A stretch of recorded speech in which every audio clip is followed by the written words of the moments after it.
Ces documentaires tournés en France, il y a aussi 3 mentions. La première, des mentions ex aequo pour Crèche, Razzia sur les bébés, Alain Pirot et Caroline Salvoche à la production et Alain Pirot qui est le réalisateur et l'auteur.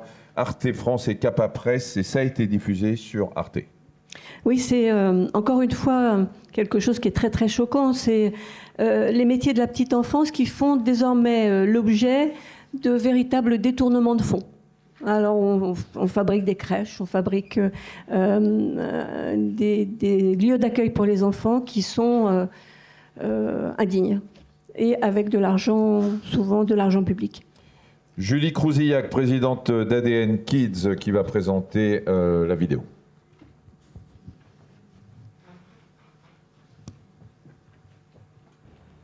Alors sur le documentaire Crèche, Razzia sur les bébés, ce qu'on retient particulièrement et ce qui nous frappe, c'est évidemment les images, les témoignages qui sont posés sur un malaise comme ça dont on entend tous régulièrement parler et dont on prend conscience.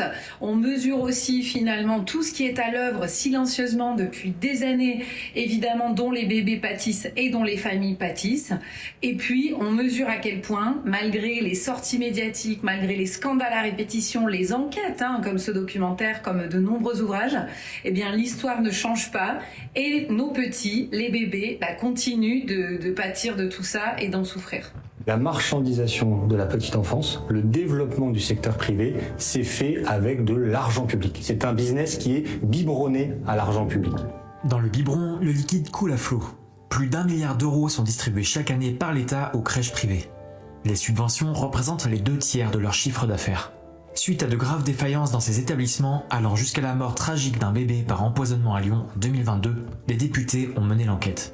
On ne se verse pas de dividendes, on a des salaires qui sont très raisonnables, volontairement. On oscille entre -2 et +2% de résultats nets, d'accord? Donc rien d'extravagant. Quand vous interrogez les dirigeants de ces grands groupes de crèches pour leur demander combien d'argent ils gagnent, ils vous disent on n'en gagne pas.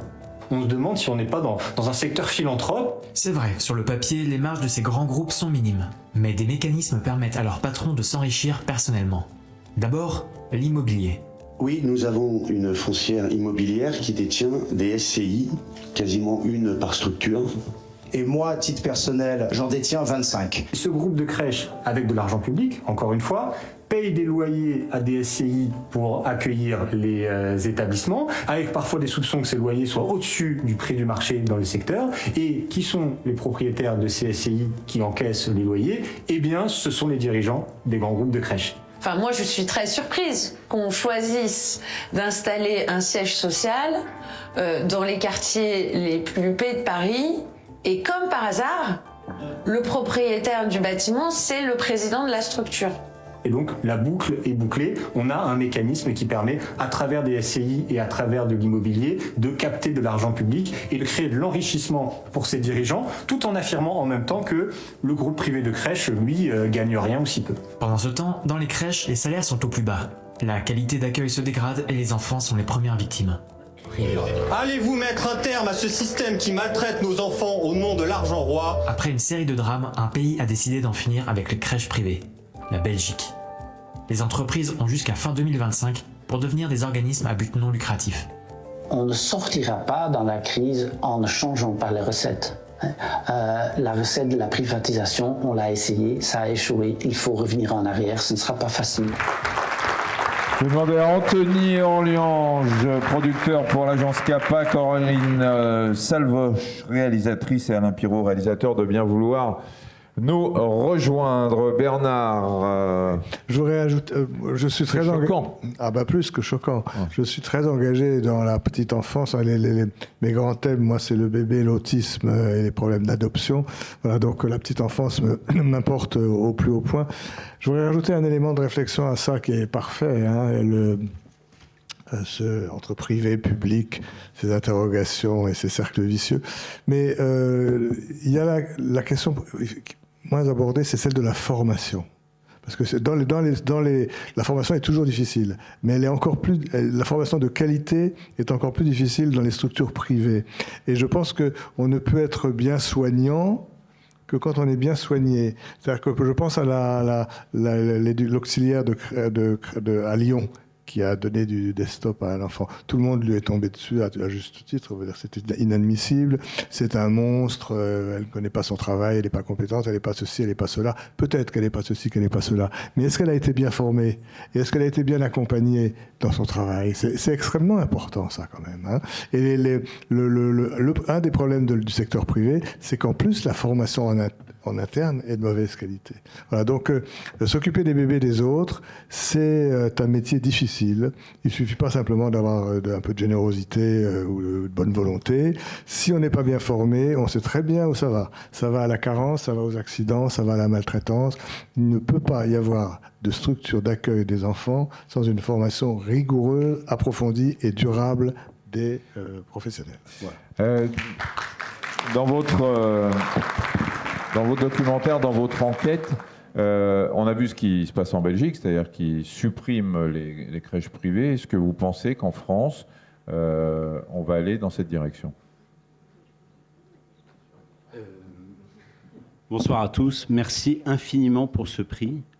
Alors, pour répondre directement à la question, ce n'est pas du tout le chemin qu'on emprunte. Je dirais même que les élections municipales récentes ont démontré tout l'inverse, puisque vous n'avez jamais eu autant de candidats, je crois, à avoir promis à leurs citoyens d'avoir un meilleur service en payant moins. Et à chaque fois qu'on fait cette proposition-là, c'est qu'il y a un loup. Et au fond, ce documentaire, il partait de ce constat. C'est-à-dire une promesse qui a été faite il y a 20 ans de mieux s'occuper des enfants en mettant moins d'argent. Et la réalité, ce sont toutes les dérives qui arrivent par la suite. Et c'est le point commun, malheureusement, d'un certain nombre de nos documentaires ce soir. C'est le nerf de la guerre, l'argent. Et la réalité, c'est qu'on n'emprunte pas du tout le chemin. Je suis désolé de le dire après tous les documentaires qui ont expliqué que malheureusement, ça ne s'améliorait pas. Dans ce secteur-là, ça ne s'améliore pas non plus. Et le hasard fait que des sièges de ces grands groupes ne sont pas très loin de ce bâtiment. Je ne suis pas sûr qu'ils entendent le message ce soir. Mais la réalité, c'est que oui, il faut payer mieux pour mieux former. Et vous avez peu d'élus qui arrivent auprès de leurs citoyens au moment des élections en disant qu'il faudra payer plus pour mieux former, pour mieux s'occuper des enfants. Et c'est la réalité de ce sujet. Oui, mais alors ces dérives dont vous parlez et qu'on a vues dans l'extrait, comment on va s'en sortir alors? Les grands propriétaires de groupes vont continuer à... Le pauvre malheureux, excuse-moi, il dénonce. Il n'a aucun pouvoir politique. Mais si je peux me permettre. C'est un scandale, monsieur. C'est un scandale. Je voudrais être rassurant sur une chose. Non, je ne vous laisse plus la parole. Non, je voudrais être rassurant sur une chose et en remerciant d'ailleurs Arte d'avoir voulu faire ce film. Vous avez peu de sociétés aujourd'hui, peu de chaînes qui disent les SCI, les systèmes de défiscalisation. Nous, on a envie de comprendre, on veut un documentaire là-dessus. Vous en avez quand même très peu. Je voudrais remercier CAPA parce que faire de l'investigation sur des sujets comme celui-ci, sur du service public, avec autant de moyens, vous avez peu de sociétés à le faire et je les remercie vivement. Et là où je voudrais être optimiste et remercier le prix Média Enfance, c'est que ce prix, c'est la récompense de tous ceux qui ont accepté de parler et de dévoiler les coulisses, qui sont mal payés. Et souvent, on nous disait, comme ils sont mal payés, pourquoi ils ne le dénoncent pas? Parce que comme ils sont mal payés, ils ont peur de perdre ce peu d'argent et donc ils n'osent pas parler. Et ce prix, c'est la récompense d'une chose, c'est que grâce à ce prix, et j'en ai eu le témoignage la semaine dernière, ce documentaire circule auprès des maires.